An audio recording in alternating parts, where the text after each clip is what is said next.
సీమోను ఏం చేశాడు చూడండి. వారి ఎదుట ద్రవ్యము పెట్టి, ఏం పెట్టి? ద్రవ్యము పెట్టి, ద్రవ్యము పెట్టి, నేనెవరి మీద చేతులుంచుదునో వాడు పరిశుద్ధాత్మను పొందునట్లు ఈ అధికారము నాకీయుడని అడిగాను. ఈరోజు మనం కూడా ఇదే స్థితిలో ఉన్నాం. ఏంటిది? సీమోను స్థితిలోనే మనం కూడా ఉన్నాం. ఎందుకంటే ఏది కూడా ఉచితంగా రాదు, ఏది కూడా మనకు ఫ్రీగా. ఆ ద్రవ్యము పెట్టి అడిగినప్పుడు ఇక్కడ పేతురు ఏమంటాడు చూడండి. అందుకు పేతురు, నీవు ద్రవ్యమిచ్చి దేవుని వరము సంపాదించుకుందునని కొనినందున నీ వెండి నీతో కూడా నశించును గాక. అంటే ఒక స్టేజ్ మీద ఒక దైవ సేవకుడు ఉండి దయ్యమును వెళ్ళగొడుతున్నాడు.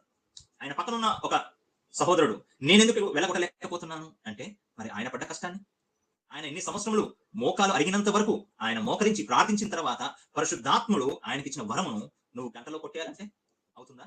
కాదు కదా.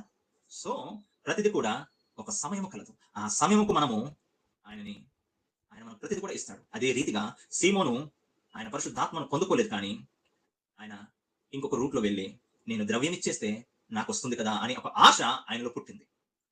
అప్పుడు నీ హృదయము దేవుని ఎదుట సరి అయినది కాదు. పేతురు క్లియర్ చెప్తున్నాడు, నీ హృదయము దేవుని ఎదుట సరి అయినది కాదు. ఈ కార్యమందు నీకు పాలు పంపులు లేవు. ఏ కార్యమందు? పరిశుద్ధాత్మ కార్యమందు సీమోనుకు పాలు పంపులు లేవని క్లుప్తంగా ఇచ్చాడు. కాబట్టి ఈ నీ చెడుతనమును మానుకొని, అంటే సీమోను హృదయంలో చెడుతనం ఉందని ఎవరు చెప్తున్నారు? పేతురు. మానుకొని మారు మనసు నొంది ప్రభువును వేడుకొనుము. ఎందుకు నువ్వు పొందుకోలేకపోతున్నావు?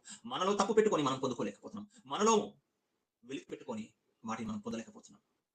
ఒకవేళ నీ హృదయ ఆలోచనలు క్షమింపబడవచ్చును అంటే, మనము ప్రతి నిత్యము, అంటే యంగ్స్టర్స్ చూస్తూ ఉంటే, పొద్దున్న లేచి నువ్వు కాలేజీ వెళ్ళినప్పుడు మన మాటలు ఎలా ఉన్నాయనేది మనం చూసుకోవాలి, మన చూపులు ఎలా ఉన్నాయో మనం చూసుకోవాలి, మన నడతలు ఎలా ఉన్నాయో చూసుకోవాలి. నువ్వు మారు మనసు పొందాలి. సీమోను వరే కాకుండా, నేను 10,000 చందా ఇస్తున్నా, అయిపోయింది, నా పాపాలు పోయినాయి అని నువ్వు అనుకుంటే కాదు. నీ హృదయం కోరుకుంటున్నాడు.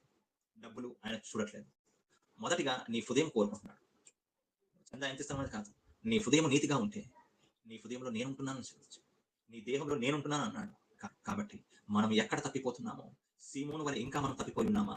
సీమోను వల్ల ఇంకా మనం గారడి విద్యలో ఉన్నామా? సీమోను వల్ల ఇంకా మనం ఆ ద్రవ్యం ఇచ్చి మనము ఇంకా పొందుకోవాలనుకుంటున్నామా? మొదటిగా ఆయన నీతిని, ఆయన రాజ్యంను వెతుకుడి అని సెలవిచ్చాడు. తర్వాత నువ్వు ఏం కావాలో నేను నీకు ఇస్తానని సెలవిచ్చాడు. మరి ఆ మాటను మనం ఎక్కడ మనం మర్చిపోతున్నాం. మొదటిగా నీతిని, రాజ్యం వెతకాలంటే బైబిల్ దొరకడం కాదు. ప్రతిరోజు ఆయనకి ఇవ్వాల్సిన సమయం మనం ఇచ్చి, ఆయన వాక్యమును ధ్యానించి, ఆయనతో మాట్లాడి మనము